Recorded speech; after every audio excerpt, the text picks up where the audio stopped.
I wasn't gonna have no career if it wasn't for him paying his lawyer to come in there and do what he did. You know what I'm saying? Damn. So once I got the fuck out of jail, I was free for 11 months. I went right back to motherfucking jail.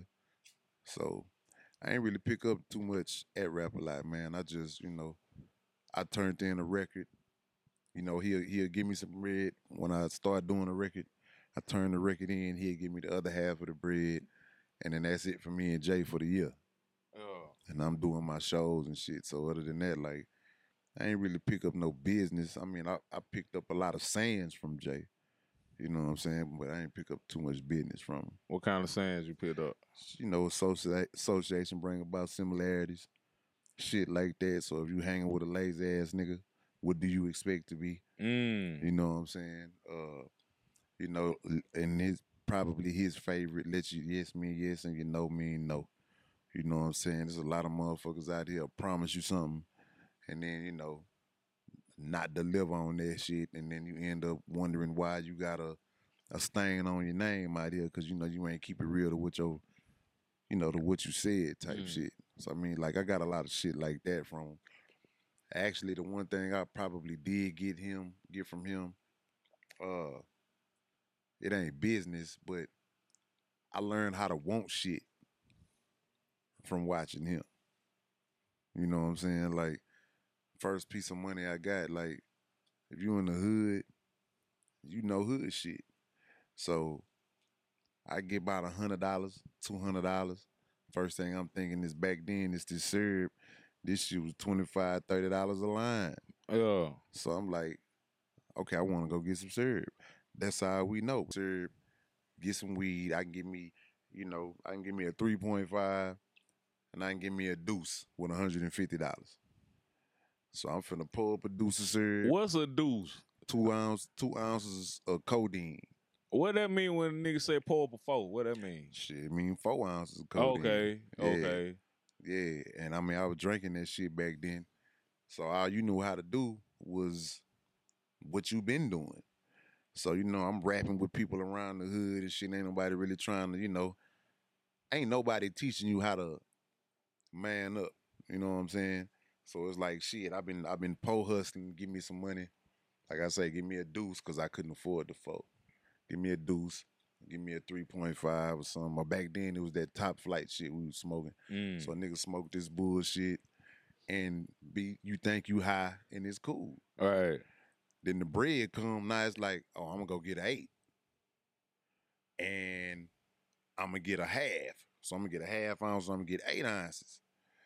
And it wasn't until I got on Rap a Lot, this is the first time I hopped in the car. When that nigga pulled up to sign me, he was in a Studebaker.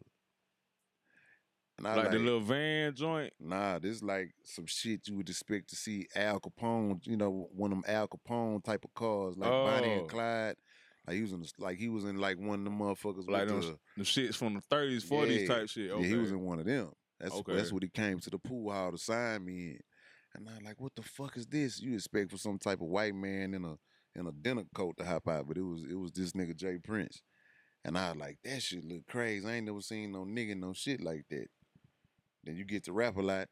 I'm like looking, now I'm understanding the name, Rap a Lot. Right. This shit was a car lot. See, niggas don't know that. It's Rap a Lot, like, yeah, I'm rapping, but I got a car lot down here. Phantom, Bentley, like Ferrari. Like, I'm talking about like 40 of these motherfuckers. So now I'm like, I ain't never seen none of this shit in real life.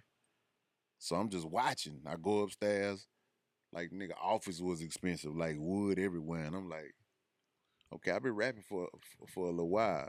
I ain't seen no shit like this except on TV. Right. And then I told the nigga Jay, after a couple of years, I like, Jay, I want a Bentley. That nigga say what? I said, I want a Bentley. He say, you for real? I'm like, yeah. He say, man, I ain't never know you like nice shit. And I like, what kind of dumbass shit is that to say to a nigga? He was like, well, look what you been showing me for 3 years. I give you a check, you run go give it to that nigga in the back of your neighborhood to go get that purple shit. And I was like, I had to think about this shit like, this nigga ain't lying though.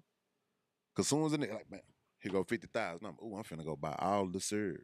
Yeah. I wouldn't think about doing shit else. I'm gonna go get some Jordans. I'm gonna go get a bunch of weed or get a bunch of syrup. Hell, I might even go get me a couple packs and go give it to some niggas in the hood so they can flip it and give me my shit back. Like, I ain't never think, like, you know what? I want a flying spur. But I told that nigga I wanted a flying spur.